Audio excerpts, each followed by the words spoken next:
and yielding.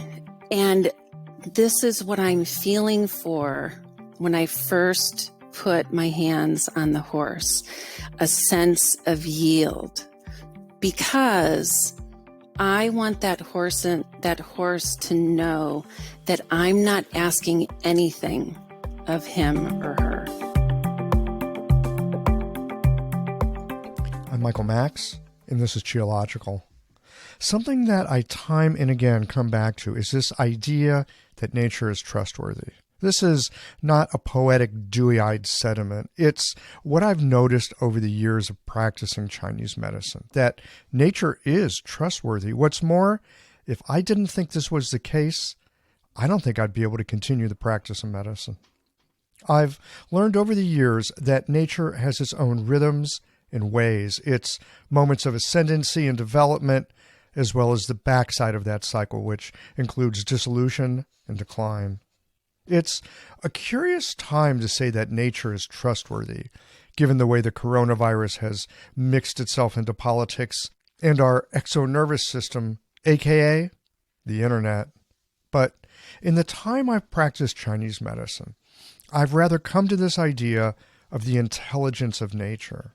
I wouldn't be able to, with a sense of confidence and honesty, open my doors and invite patients in if I did not believe that nature is indeed trustworthy, because our medicine does, in fact, rely on the natural cycles of growth, decline, of arising and falling, of activity and quietude.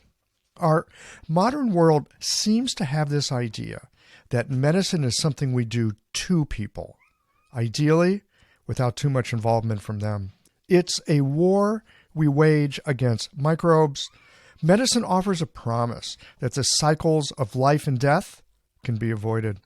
You know, I'm all for less suffering, but I want to be cautious about sedating our way into a lack of feeling, masking over what is asking for expression, and forcing the body into a deeper imbalance in service of getting something we want or getting rid of something that we don't. I keep coming back to this thought that death and suffering is not the enemy, that how we live with all the beauty and terror of this world, and how we embrace or deny the gifts of this world, along with the sacrifices that go with being a thinking, feeling creature, aware of our limited days and all that that entails, it's actually a gift, even as everything we are given is at some point taken away. I keep coming back to that nature is trustworthy, even when it doesn't give us the child we want, even when it twists our bodies with age and disease, even when it sends disease throughout our world. Nature is trustworthy. But that does not mean it's not dangerous. I've heard it said that people always have a positive intention behind their actions, but that does not mean that their intentions toward you are positive. Some of us sell transformation as part of our services, but transformation is rarely pleasant. It looks good on paper. The idea that the world will be unrecognizably different and better still means that there is a chasm of disruption and change. Disruption is rarely comfortable, and like any pilgrim's journey, the person who starts it will not recognize the transformed being who completes it. Us humans, we look for meaning. We need it like we need food or water or air. But meaning is generated through the human experience of living through the troublesome grindstones of heaven and earth. I'm not a pessimist. I wouldn't be able to practice medicine if I was. And I wouldn't say I'm a realist, as that too often is a way to justify our biases and beliefs. So I keep coming back to a central mystery of clinical work. Are we here to fix or to accompany? Is our work about repairing or restoration? Nature is as brutal as it is beautiful. I often hold the question of how to invite all of that into the practice of medicine. These conversations come to you through the generous support of our sponsors and members. Blue Poppy, your new one-stop shop, has speedy shipping options on everything that you need for your clinic. It's Women's Health Month at Mayway Herbs. Check out their new website for learning resources on helping women with herbal medicine. Are you a creature of habit? How about making a change that helps your patients and the planet with AccuFast needles? And later in the show, raising your fees doesn't have to be a difficult process. Jane has helpful suggestions on making it easy and effective. And finally, have you considered that having a thriving, profitable practice is one of the most healing things that you can do? Julie Bear Don't Walk has, and she can help you do something about it too. Do be sure to visit the sponsors page on the Qiological website to take advantage of all the special offers our terrific sponsors have for listeners of the podcast. Picture this. Your clinic is buzzing with patients, and then you realize that you're down to your last box of needles. No need for panic, because Blue Poppy, your one-stop shop for all your acupuncture needs, they ship orders received before 3 p.m. on the same day. With a quick visit to Blue Poppy's website, you can order premium needles, herbal formulas, and that special Dr. Bob's oil that your patients love. Blue Poppy understands practitioners can't keep patients waiting. That's why they strive to get you what you need when you need it. From high-quality Chinese herbs and formulations to acupuncture supplies and clinical essentials, Blue Poppy has served practitioners for nearly 40 years with products that meet the highest of standards. Discover everything Blue Poppy has to offer by visiting www.bluepoppy.com, and don't forget to subscribe to their mailing list for exclusive offers and more.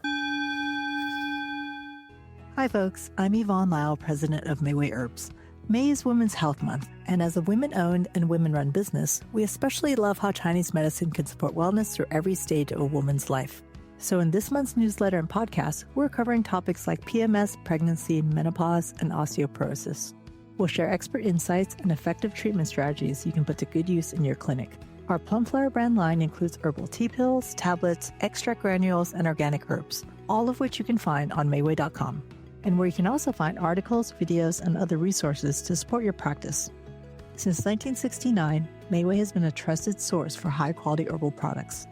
In these challenging times, please know that we remain committed to keeping our products accessible and affordable so you can take care of yourself and your patients. As always, thank you for supporting Real Chinese Medicine. Daily habits and routines feel comforting, familiar, easy, automatic. That's the power of repetition. You've worked out the kinks and can do it with your eyes closed. But what if you shook things up? What if you ditched the old routine and tried something new? Hi, I'm John Sten. I've practiced acupuncture for over 30 years, and together with my wife Kelly, we created the world's first eco-friendly acupuncture needle. The AccuFast earth-friendly needle system cuts your packaging waste by 60 to 90%, depending upon your needle type, speeds up your needling, gives you more control, and best of all, while you're healing patients, we plant a tree for every 2 boxes your clinic uses. Thousands of acupuncturists have already made the switch. In just the last year, they've helped plant over 16,000 trees. Since we started, that number has grown to over 50,000. So break the routine. Be the change. Visit AccuFastNeedles.com. Your patients and the planet will thank you. I love the opportunities I get to speak with people like shiatsu practitioners who work through embodied connection. And in the same vein, spending time in conversation with those who work with animals. In both of these situations, we are reliant on experience that does not fit within words. In a moment, we are going to get into a conversation with Sam McLean on presence and touch in the care and treatment of horses. Our mental models and theories are useful to a point, but the presence and connection that comes from embodied encounter, that is something else yet again, and worth bringing into your clinical work. Okay, I suspect all of you listening right now have had the experience of presence, connection, and stillness with an animal friend who has a corner of your heart. And this is another one of those conversations that is best listened to in a moment of quiet and perhaps a cat on your lap or a dog at your feet. You'll be invited into some moments of quietude, so best not to be operating heavy machinery like a automobile. Go get a cup of tea, settle in, and have a listen.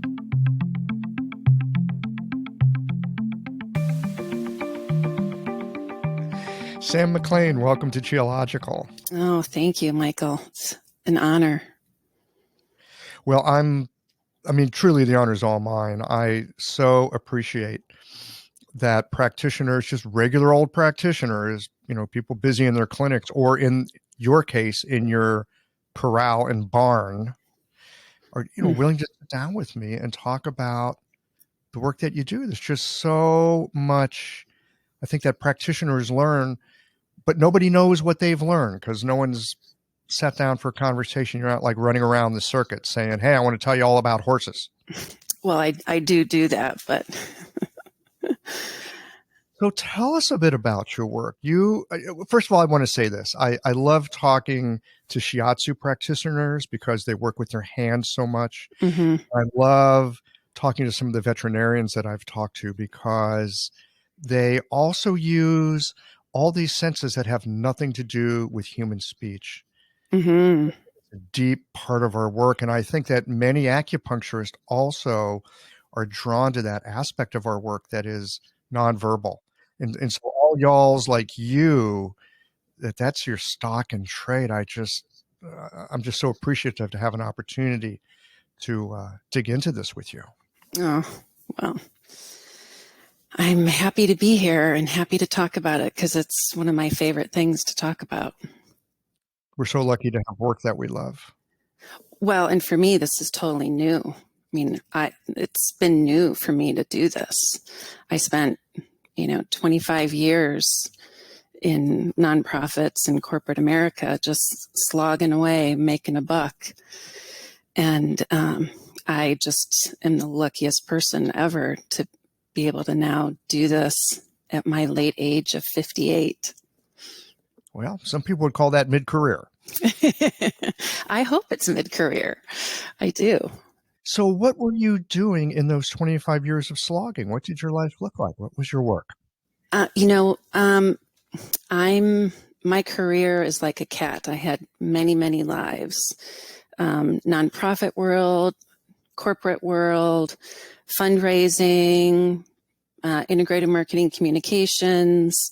I was a fitness instructor for many years, back in the late 80s, early 90s. So, I've done and so many things. It's crazy. And then a couple things happened. I went through a divorce, got remarried, couldn't find a job, and then had an accident at the top of a mountain that put me on my back for about 6 weeks.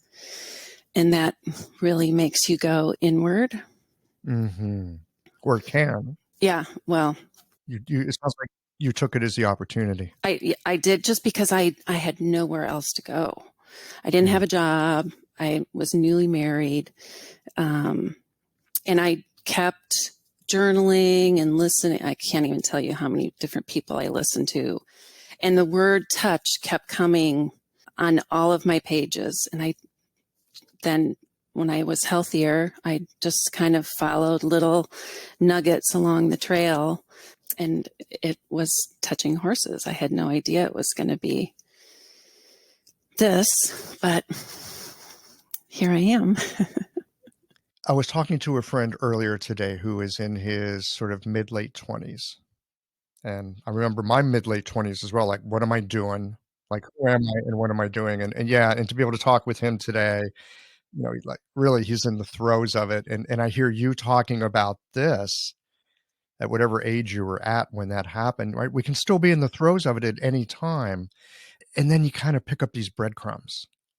If you happen to be able to see them, you follow this. It's like there's a scent on a trail. Follow it. It takes you somewhere. You had no idea it was going to take you there.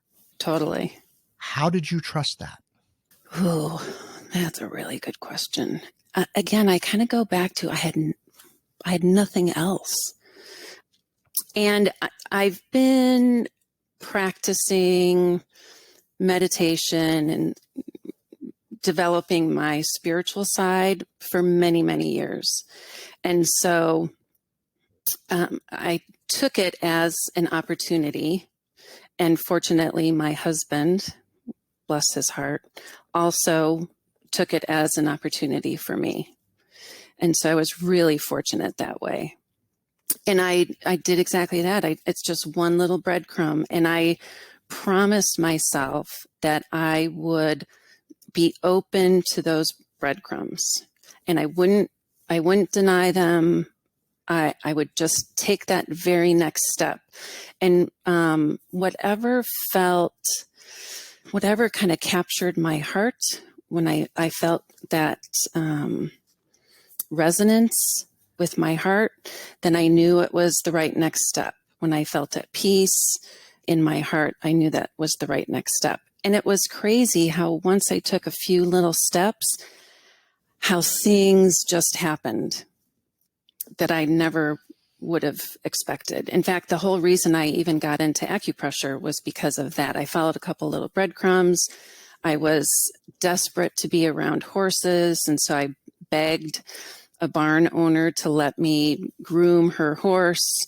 And while I was there, I was noticing a woman who was coming in regularly doing what looked like massage on horses. And we became friends. She was the one who said to me, you could do this. You should do this. And I was like, no. I'm a marketing person. And she's like, no, you really should. So I got the book. I looked at the book and I'm like, and I have had acupuncture. I love acupuncture. It's gotten me out of horrible car accidents, shoulder dislocations, and a major depression. But looking at this book for horses, I was like, ugh, I just don't see it. But after I started looking at it, then I thought, I'll just call and see when their next training is. And it turned out that their training was coming up in, I can't recall, but let's say 3 weeks. So soon, and they had one opening. So I was like, okay, guess what? I'm going. So I just kept saying yes. And I remember coming home after the first day, and it was like a 2.5-hour drive. And I cried the whole way home. I just knew, and I even get emotional now thinking about it. I just knew that for however hard this was going to be, I just needed to do this. Yeah. You know, the interesting thing about a path like you're describing, regardless of how hard it is, it's not about hard in a sense. It's like, okay, there's challenges, and that means there's things to learn. It means you get to go deeper. I suspect the hard path is the one you actually don't want to be on. Oh gosh, I was on hard paths before. You've been on They're hard path. Yeah. horrible. Yeah, horrible. No, this was, I shouldn't say hard. It challenged me, but I love challenges. And it forced me to learn something that I never expected to learn. And I'm not, looking back, I'm not a great learner. I don't know how it was with you. How do you know you're not a great learner? I'm probably a little older than you, but no. I bet I'm older than you. I'll fight you on that one. Back when I was in school, there weren't 8 different learning styles. It was one learning style, and you either memorized stuff or you didn't. And I'm a horrible memorizer. Horrible. I did not realize until recently that the way I learn is a combination of visual and kinesthetic. And so, yeah. You do what you do. So probably the closest thing I had to that earlier in my career was when I was in the fitness industry. But even that, it wasn't the same. So now I know, and so when I hear young people and children struggling with memorizing, I have so much empathy, and I just want to yell to the rafters that, not everybody has to be able to be so proficient at memorizing and still have a really valuable, worthy life that, serves others. So, Absolutely. oh, much so. And I think there's more recognition of it these days.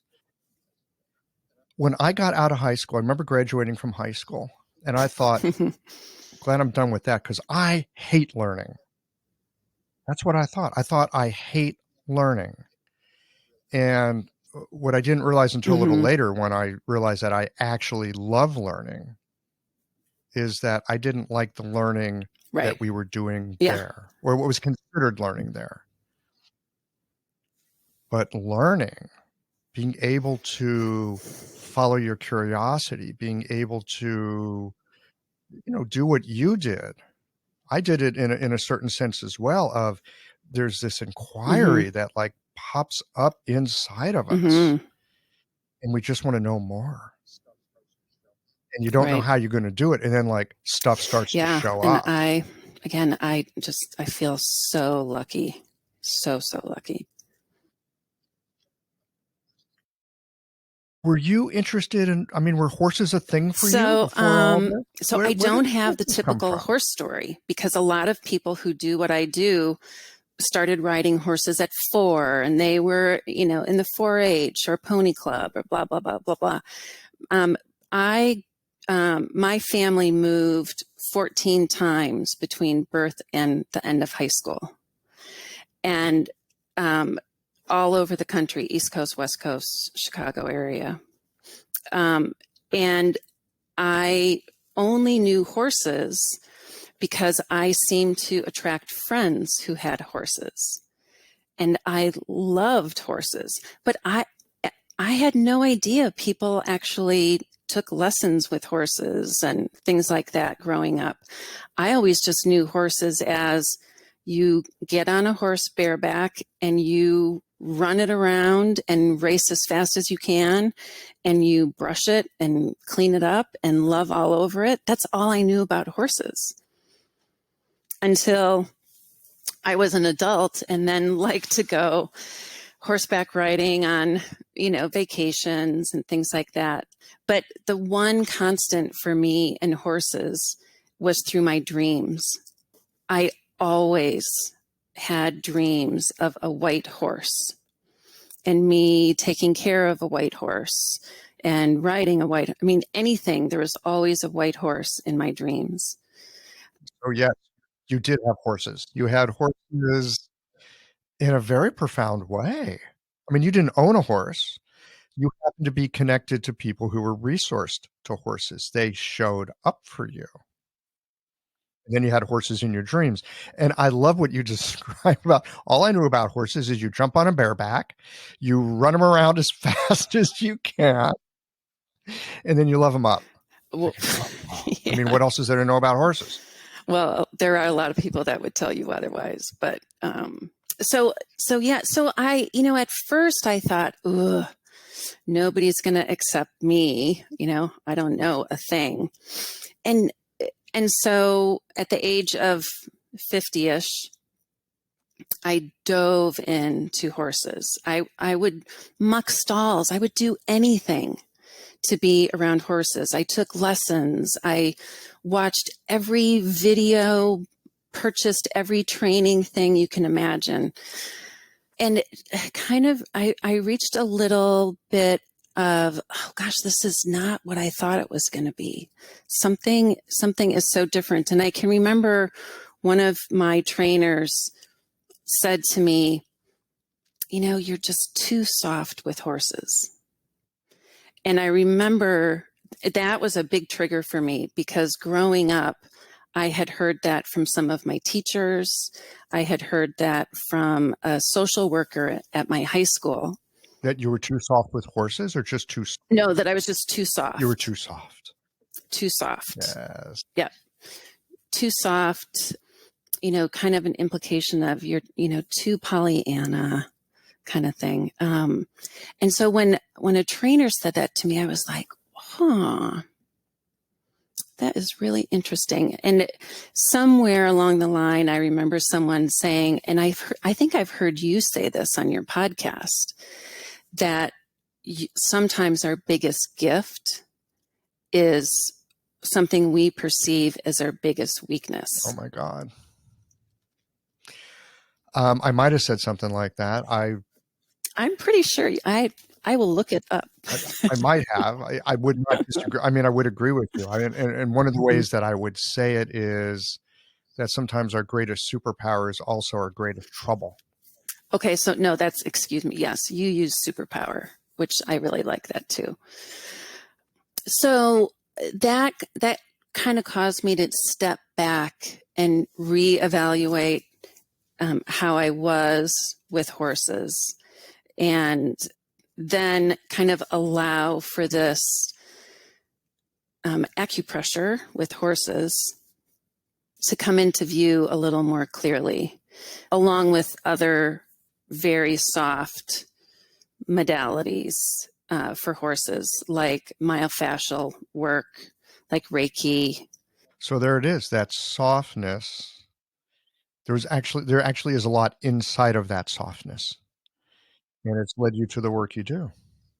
So does it turn out that those critiques that other people made of you, oh, you're too soft, were they wrong? Were they partially right? Is there a place where that fits? Or was it something that's like, actually, no, that's not part of what I do with horses? Really great question. It's a little bit of both. And if I put myself in that other person's shoes, the way they were raised and the way they learned how to be with horses, to be safe, to protect yourself, to not get injured, to have a lifelong career owning a boarding facility and serving these beautiful sentient beings with their guardians. That is how many people in the horse world would definitely, would see that is legitimate. And I can totally understand that. Totally. And I believed that for years. And yet now I know there's another way. And fortunately, there are more and more people. I mean, I'm on the bandwagon super late. There are some amazing people out there who are on that forefront of helping horse people understand that, there are other ways of being with horses, training horses that do not involve force. This episode is brought to you by Jane, the clinic management software that honestly just makes running a practice easier. Let's dive into something that's never easy, but sometimes necessary: raising your fees. It can feel awkward, right? But here's a tip that can really help. Consider offering flexibility to your patients as you introduce the change. When patients face new fees, it's natural for them to feel uncertain or concerned. That's where flexibility can really make a difference. Offering options like a phased increase, suggesting a payment plan, or even taking a moment to talk things through can help to ease the transition. These thoughtful gestures show your patients that you're listening and care about them, which strengthens the trust you've worked so hard to build. If you're looking for more ideas on how to navigate these kinds of changes, head to frontdesk.jane.app and check out the article, How to Tell Clients You're Raising Your Fees. One last thing, if you're ready to give Jane a try, you can use the code CHIOLOGICAL for a 1-month grace period on your new Jane account. This, to me, is one of the beauties of how we think about things with Chinese medicine, because there can be a very yang aspect, which can be very appropriate in certain situations, especially if someone has that kind of a character. That would be appropriate. People that are more yin or have access to that more yin receptive aspect but there's room for that too. That may not, but often with the yin, it's not as easily seen as the yang. The yang is very expressive. Yang is look at me. Yes. Yang is kind of let me show off here. And yin is these are not the droids you're looking for. Don't look behind the This is curtain. not the horse trainer you're looking for. Yeah. And so you naturally have that, and you've gravitated to these ways of working. Which is also why when I sat down, so I opened my business 2 years ago. And when I sat down and thought about who it, I get to put on my marketing hat, right? Yeah. Well, but honestly, I have to say it's way harder to do it for yourself than to do it for somebody else. Holy cow. I would agree with that. I would absolutely agree with that. But imagine how hard it would be if you didn't know how marketing works. Yes, no, it's so true. So true. Yeah.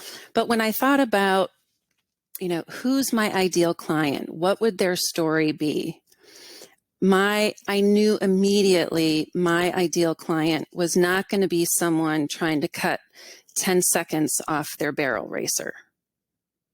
Not happening.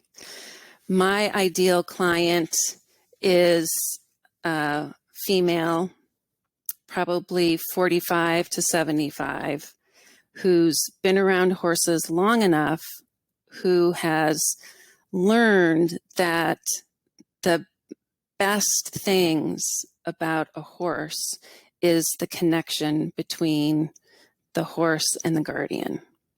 And that gift of being in the heart space is more precious than anything. In having this conversation with you, I have, up till this moment, thought of horse owners. That's the way that I've heard it referred to.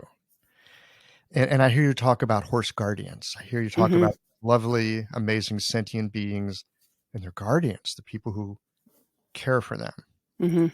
And what sounds to me a protective and reciprocal relationship. From my point of view, yes, I think that's the way it should be. I do.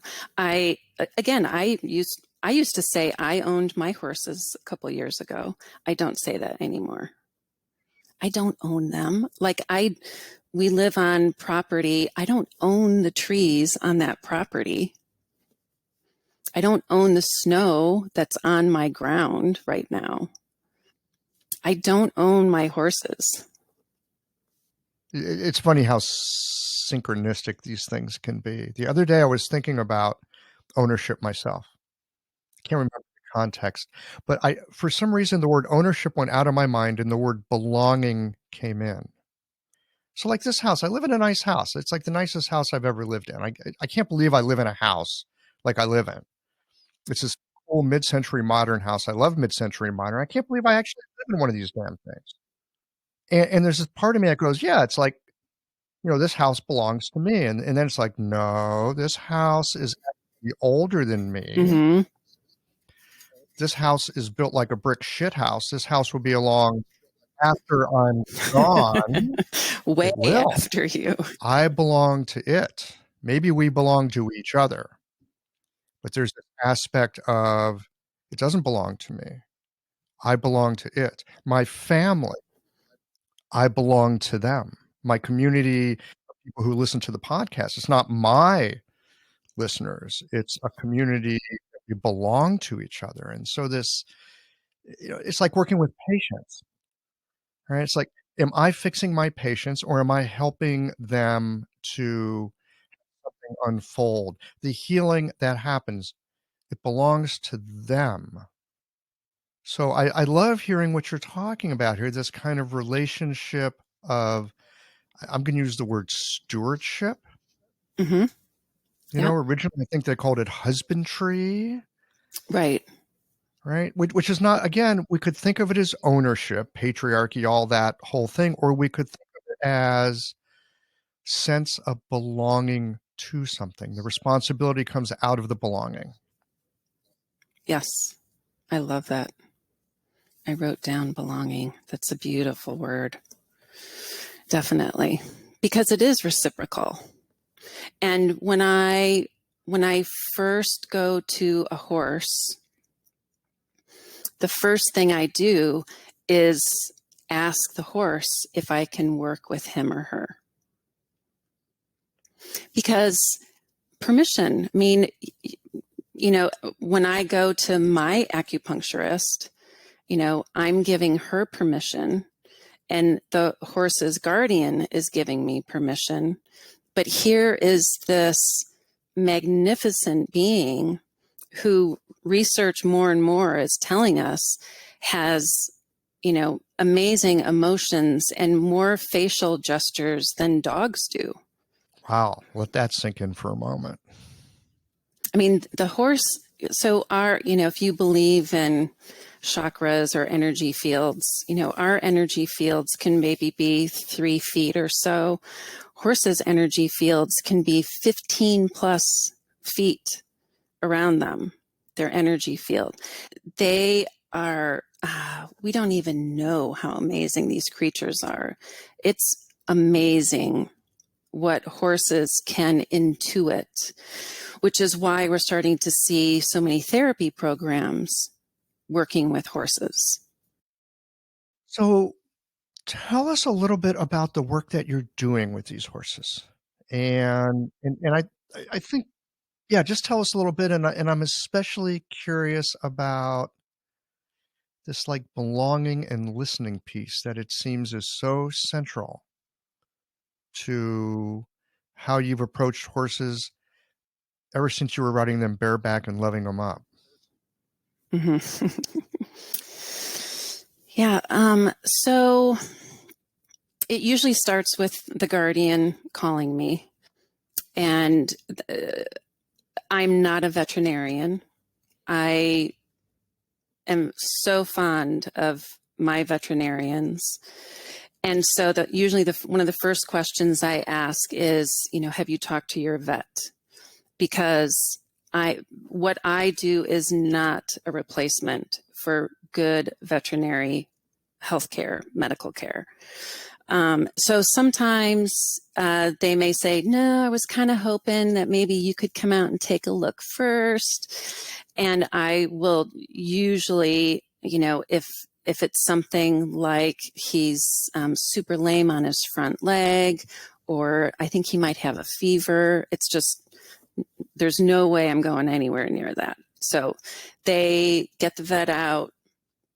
A lot of the vets in the area I'm familiar with, they're familiar with me. And so they get to give the okay for when the horse is ready. And then when the horse is ready, I kind of go through an interview with the guardian, trying to flesh out a lot of the information that an acupuncturist might from their client, trying to understand, a little bit of their constitution as much as the owner might understand it, and try to get a feel for if the horse might be a little more wood, a little more earth, a little, the different elements. And then we set up an appointment. And when I show up for the first time, I like to see the horse move, walk, trot, canter. I'm looking for patterns. I'm looking at the eyes. Is the horse kind of glazed over, like he's been doing this way too long and he's exhausted, and here's another, whatever. Or is he, he's got that Shen look, that bright, sparkly eye, looking at his coat and his mane and his tail. I'm really lucky because my clients poop right in front of me, so they don't lie about what their poop looks like, and their pee. So I'm taking in all the information, and since I'm not a veterinarian, I don't diagnose, but I do try to look for patterns. Sometimes the vets will, on their write-up, if it's a vet who's trained in acupuncture, they might tell me what their diagnosis is, but I still like to look for myself and try to pick up patterns. And then after all of that, then we try to find a place where the horse is comfortable. Doesn't matter. I can be anywhere. I go out, in down to 15 degrees. I'll work on a horse. So I'll go wherever the horse is comfortable. And then I put my hands on the horse for the first time, and I listen. And I had a hard time describing what this was until just recently. And I have to credit you. I need to credit you so many times because I've learned so much from your podcasts. And because I listened to Tamsin Granger's conversation with you, I begged and pleaded her to let me participate in one of her classes on death. And she talked about yield and the concept of yield. And I can't remember I can't remember his name. Hiro Tahata, and yielding. And this is what I'm feeling for when I first put my hands on the horse, a sense of yield, because I want that horse to know that I'm not asking anything of him or her. I'm not asking them for me to ride. I'm not asking to be driven. I'm not asking to put a bit in your mouth. I'm not asking for anything. So I'm sensing, I'm listening, feeling, tuning into my hara, and I'm feeling for that yield, that nervous system to come down. And only when I feel that shift will I then continue. And sometimes it takes a little while. So this is lovely. For me, one of the most challenging aspects of listening with my hands, which is something I'm very drawn to in the work that I do. I think because I'm not very good at it, very mental sort of character.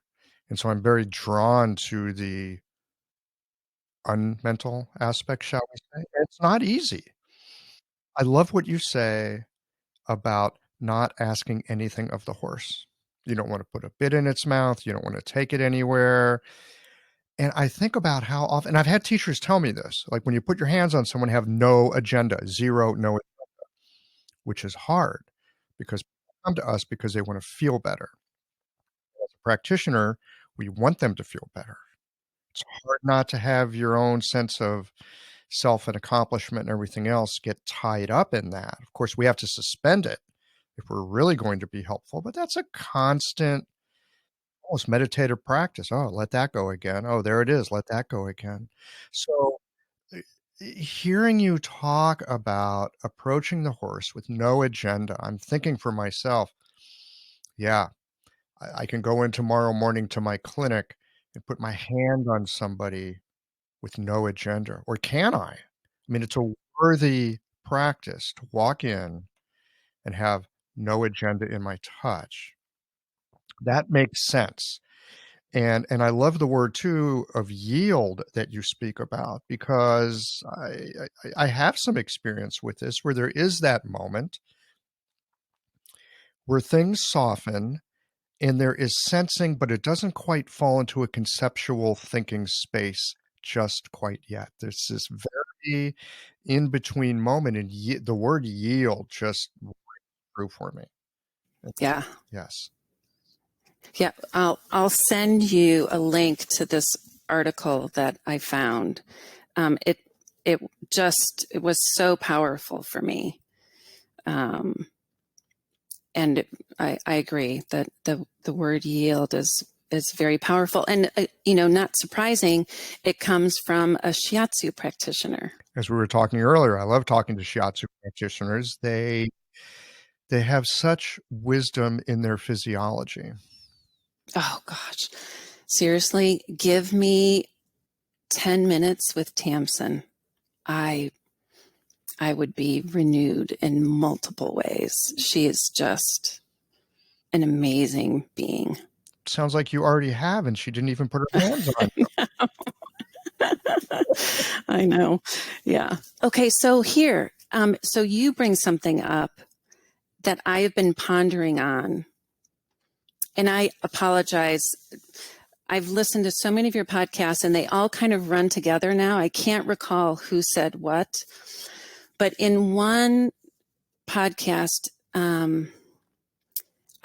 I can't remember who it was, but that they were talking about the difference between when someone perishes and when someone dies. Ooh. And I remember you keyed in on that. So I just listened to this in the last month, and I was searching on the internet for this, and I found one tiny mention of it in a document that I read every single night now. It was online. It was a blog post from an acupuncturist. I'm not sure if I should say her name on here. Go ahead. Her name is Erin Moran. And the title is The Practitioner-Patient Relationship, Wisdom from the Chinese Classics. Now, I will admit that I've tried to read the Neijing. Yikes. Yeah, it's not easy. So sometimes moments of it will get illuminated by our experience. Well, so this is basically notes from a seminar by Father Claude Lar, who studied in Beijing and Shanghai. He's at the University of Paris, or was at some time, and Elizabeth Rochat de Laval. Anyways, so they've taken different sections of the Neijing, and they have talked about their interpretations. And in here is this lovely section, and it talks about perish versus die.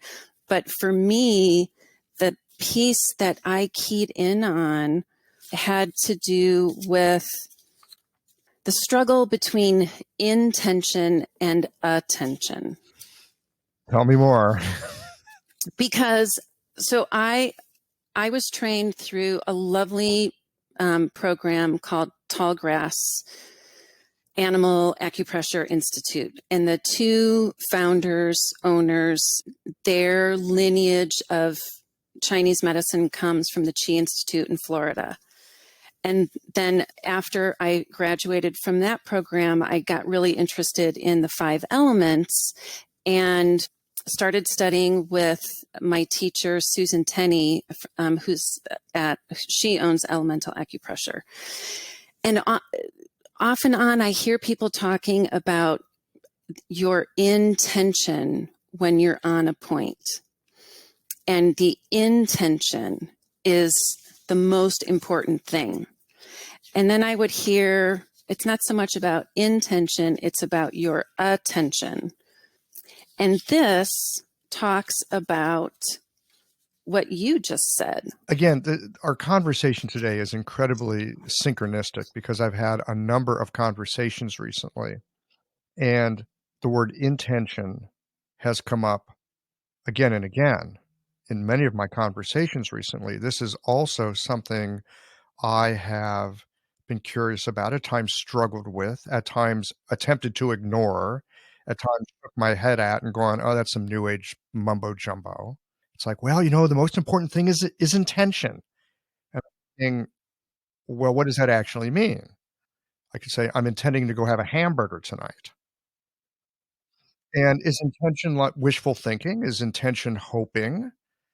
It's one of those words, and I hear it thrown around a lot, and I go, what does that really mean? I'm being honest with myself. I'm like, what the hell does that really mean? Yeah. And increasingly what I'm hearing is exactly what you were saying. It's about a quality of attention. It's not trying to make something happen. Being attentive to what is here, which is not the same as nothing. And And there's like this thin line between hoping and wanting and holding this space of attentiveness that we might find a way to be helpful. Mm-hmm. Mm-hmm. One of those experiences, I think it's easy to talk around it in many different ways, but because it is not an experience that lends itself to languaging or concept, Right. we can talk around it, but any words that we put around it are not the thing itself. We're talking about a facet of it. Right. Right.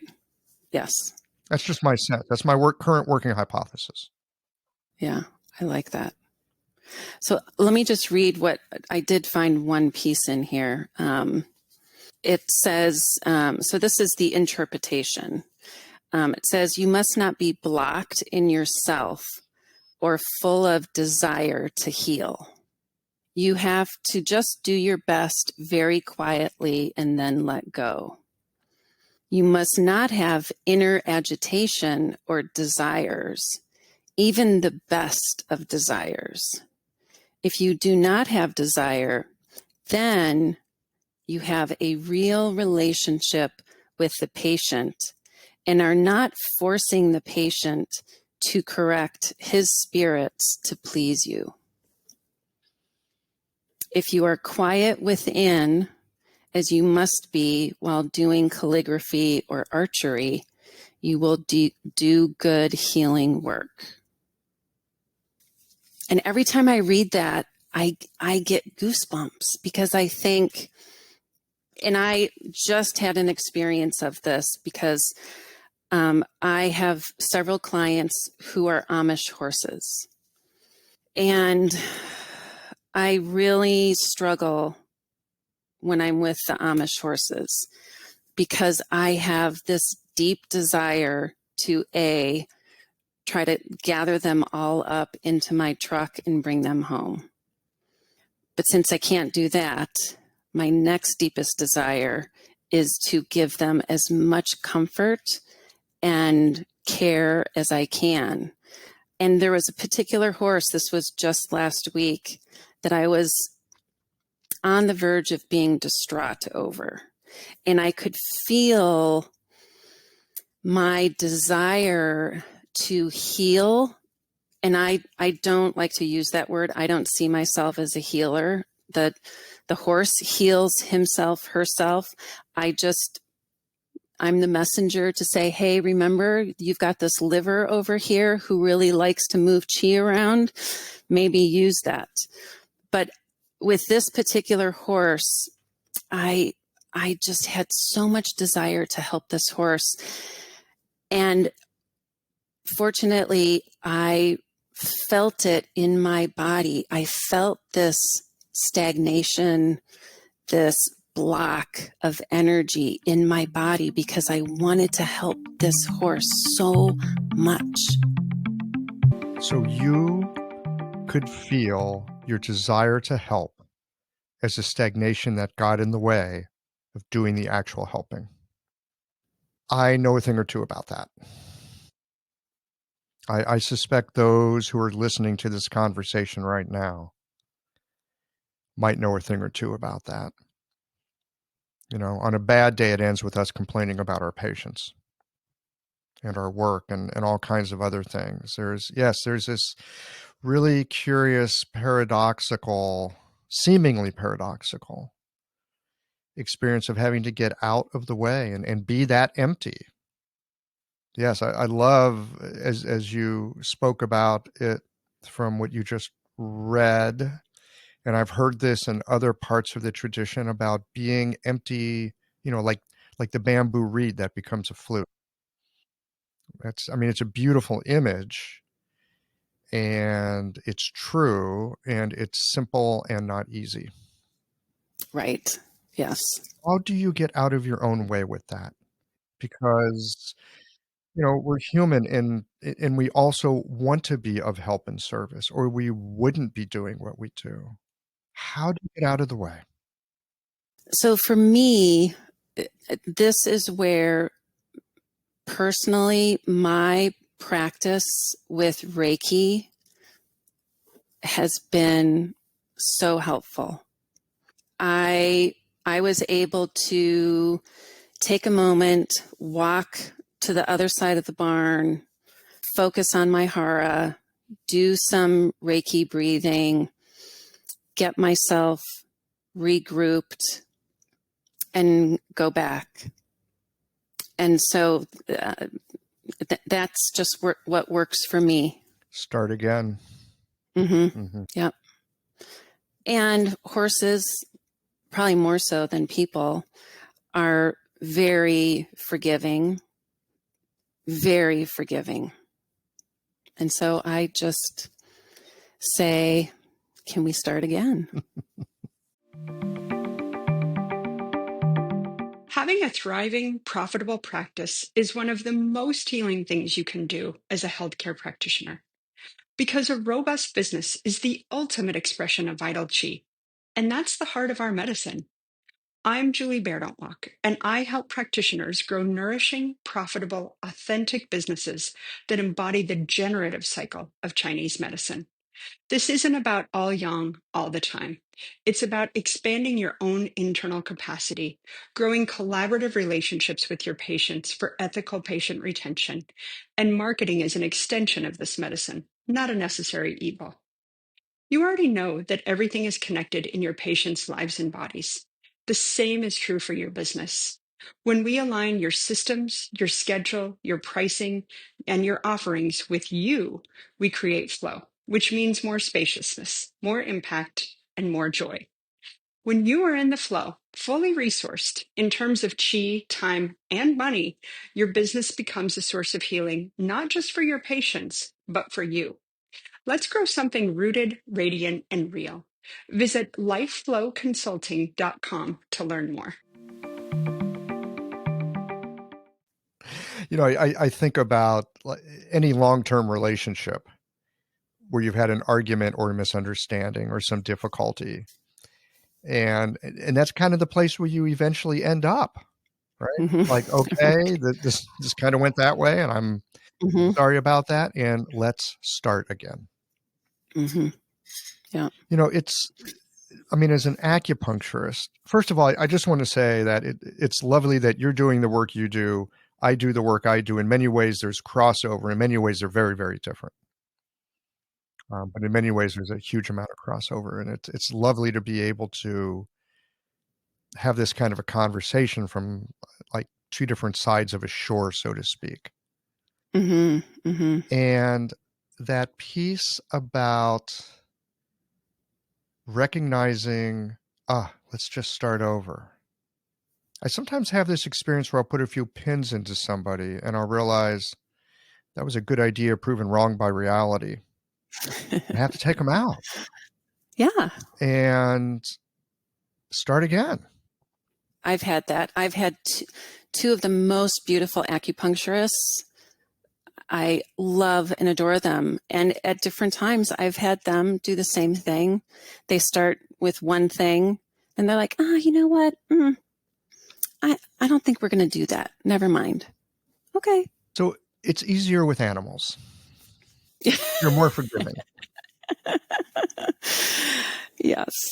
And I'm also thinking about that practitioner part. Again, that being empty of, okay, how can I shake this off? I'm attached. I've got a agenda.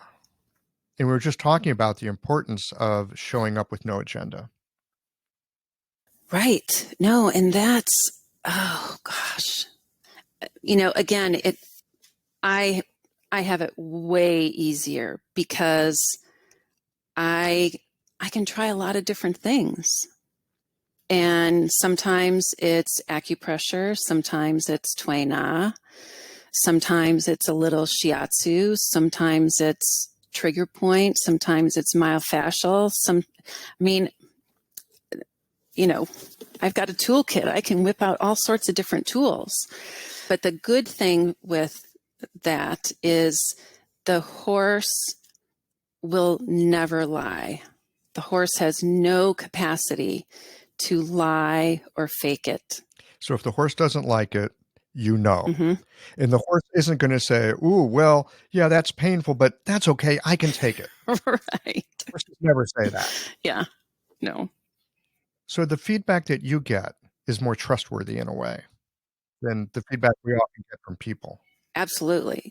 Well, I wonder about this though, because, we're learning so much right now about trauma, about the nervous system, sympathetic, parasympathetic, and, some of the same things that horses do when they're moving in and out of sympathetic, parasympathetic, and they're releasing yawning, pooping, peeing, shaking, the big sighs, stomach gurgling. Those are also things that I know I have done in acupuncture when I've been getting acupuncture or after acupuncture. And I can't fake. I can't fake an all over body shiver. It goes like a wave through you and generally leaves a sense of sort of calm well-being afterwards. Yep. But horses will shake where humans will try to look good and hold themselves immobile. So there's that. I want to go back to this yielding for a moment. Hmm. And I realize that this is an experience beyond concept and words, but we're stuck with words because this is a podcast. So I'm wondering if you can talk a little more about that sense for yourself, maybe give us a glimpse at some of the facets that that make up that experience of yielding. So for me, this actually stems from my myofascial training. My teacher, so the myofascial training that I went through comes from the John Barnes and Mark Barnes myofascial work. And their trainer, Tamara, is amazing. And she describes it as placing your hands on wet sand. Mm-hmm. And so now she doesn't use the word yield, but I would put it here. When my hands yield, it's, I guess you could say sand or maybe like a warm clay where your hands just sink. So that other body, I'm not pushing, that other body is receiving me. So it's like when I first get on a massage tape, so I have to go through to physical therapy for a shoulder issue occasionally. And when I first get on the table, I'm like lying on my back, super stiff, right? Because my body's prepared for the onslaught of what I know is coming, my mind thinks is coming. And I'm not yielding at all. And it usually takes me a while to yield to that table and allow my body to be received by that table. But since I'm working on horses, I don't have a table. So my hand is that table. So I'm asking the horse to receive my hands, if that makes sense. I love the image and the feel of wet sand. Warm, wet sand. Yeah. Ooh, warm wet sand. Okay. Ooh, even better. And my first thought was, oh, it's like sand, but it's a little bit moist, and that's one kind of a sand. And then there's a sand that kind of retains some water within it. It's like it's a fluid infused sand. Mm-hmm. The kind where if you just stand in it, you'll naturally start to sink down a bit because the sand yields to you. Receives you. Very soft way. It receives you, yes. And so that's like the fluid matrix of the body. Right. Right? I mean, like there it is. It's wonderful having an image that I can go to because then I can get the feeling of what that is. Then I can let the image go.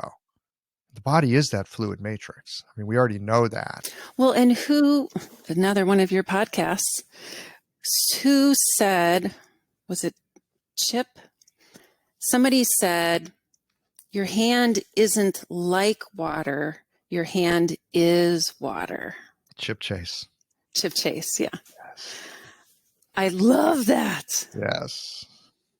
Yes. I frequently think that somehow you adding this piece of wet sand gives it a whole different spin for me. I'm very curious to take it into clinic and see what shows up. You have to let me I know. will. Yeah. So thank you. Again, I feel so often like dead wood with my touch. It's something that I have been cultivating ever since I was in school. Partly because, I mean, I know people that are like naturals at it. For me, it's been a long, long study, but it holds my attention. I just can't quite let it go. I don't know. It's like sometimes there's things that we're really good at and we can just kind of do them without thinking. And then there's the things that we're just not that good at. But dang it, I don't want to let it go because I feel like there's something in it if I'll just work it long enough or let it work me maybe. Right. So this is really, really helpful. Yielding. So the language that you use with the horses, I suspect every pet owner already knows a little bit about this. The way they touch their dog, the way they hold their cat, the way, even parents and children for that matter. There's so much communication that happens through touch. Thoughtful communication and inadvertent communication. I mean, if you think about, we so often touch the people we love in not so very thoughtful ways. I mean, if we all thought more about that and were more aware of how we touch each other, that would make a big difference. I think you're right about that, and it's not a bad practice if you're a practitioner. And it would certainly be good for our relationships to bring that mindfulness. And I do think, though, that sometimes there's something about a pet, especially a pet that you can have in your house on your lap. And studies have shown that people with dogs and petting a dog will reduce blood pressure. And there is something disarming about petting a pet and having that really intimate attention with a pet, because the pet is not going to, usually, unless it's a cat, reject you. And so I think probably people are a little more like that with their pets than even their loved ones at times. We do ask a lot of our loved ones, don't we? We do. Yes, we do. Oh my God. Well, it's hard to believe that an hour has already slid by. Has it really? Oh my gosh. Wow. Such a delightful exploration with you. Anything else that you'd like to share with us about horses or touch or healing before we wind this down for today? Not that I can think of. I had a couple questions I was going to ask you, but well, go ahead. No, so I did write down yield, so I'm glad we could talk about that. But I've been really thinking about chi lately. I mean, I guess I always think about chi, but it's just when I think I understand it, then I realize I have no clue. And I've been thinking about this because I was taught, before you put your hands on the horse, you bring chi into your hands by causing a little friction. So I was doing this the other day before I started working on a horse, and I looked at my hands and I thought, is that the chi, or is that a result of the chi being in my hands? And so it's just gotten me thinking about all of my kind of preconceptions about chi. And I think one of the first email conversations we had was on my aha moment with Daniel Keown's book. And so I've been really thinking about chi lately. So I would love to get your take on chi. Like, how do you describe it? What is it to you? I don't even attempt to describe it anymore. I don't think it's anything that's easily nailed down. The first line of the Tao Te Ching, Dao ke Dao, Fei Chang Dao, the Tao that can be spoken is not the true Tao. Mm-hmm. I think chi is a very similar thing. Anything that you can say about chi is an aspect, a piece of chi, but it's not the full expression of chi. If you look up the character chi in a Chinese dictionary, you'll see all these biomes that go with it. So like Tian Chi means like sky Mm-hmm. or weather. Okay. Mian Chi is like a complexion of a person, like face chi.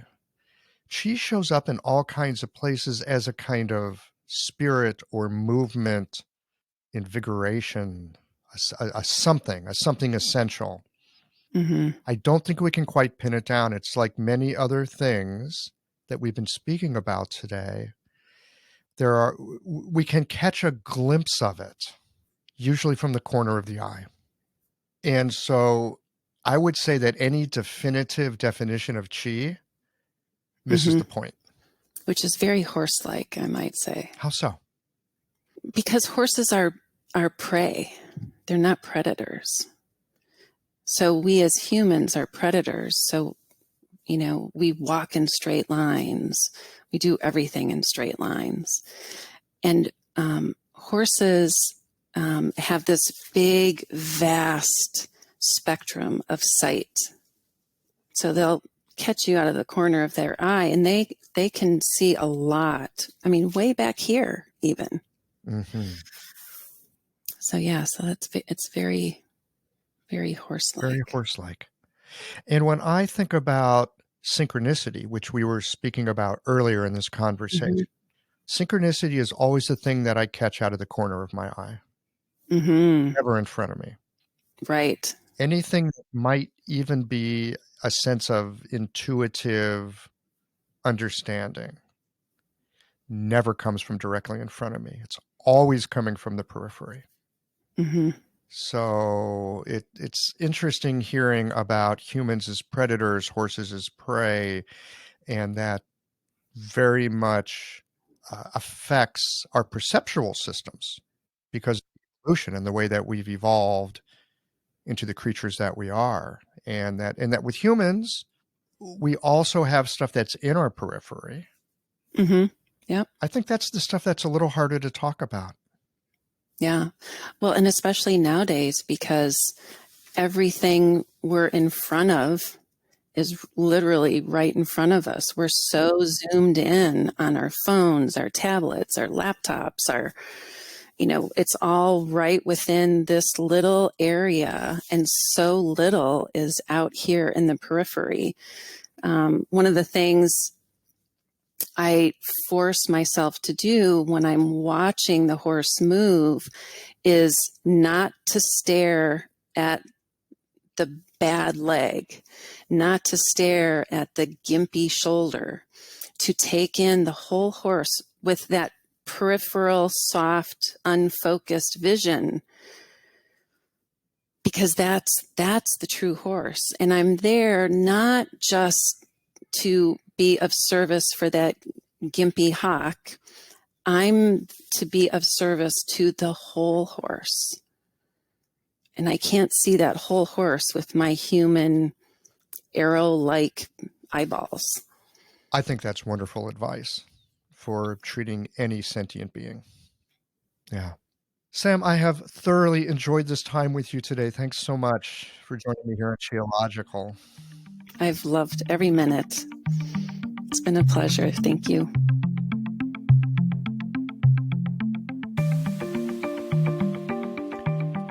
Presence and being are the most challenging parts of practice for me. I'm so easily caught up and swayed by what patients tell me they want and what I think I have to deliver. And, of course, the promise in the business of medicine is to take away something that is troubling or to give something that's missing. But beyond that is a sense of encounter beyond the stories and the checklists. And that encounter can help lead us from curing to healing. We are coming up to the 200th episode of Geological. I have been fortunate to have had the opportunity to sit down with so many skillful and thoughtful practitioners over the course of the past couple of years, and delighted to have been able to create this audio library of conversations on medicine that you won't be able to find anywhere else. Well, here we are at the end of this episode. If you've listened up to this point, you're either a rabid fan of Geological or the forward button on your podcast player stopped working. If you are indeed a fan of the podcast, you can help us to bring new episodes to our community of practitioners by supporting us with a membership or a one-time contribution. Details, of course, are on the website. That's it for today, friends. Join us again next Tuesday for another thoughtful episode of Geological.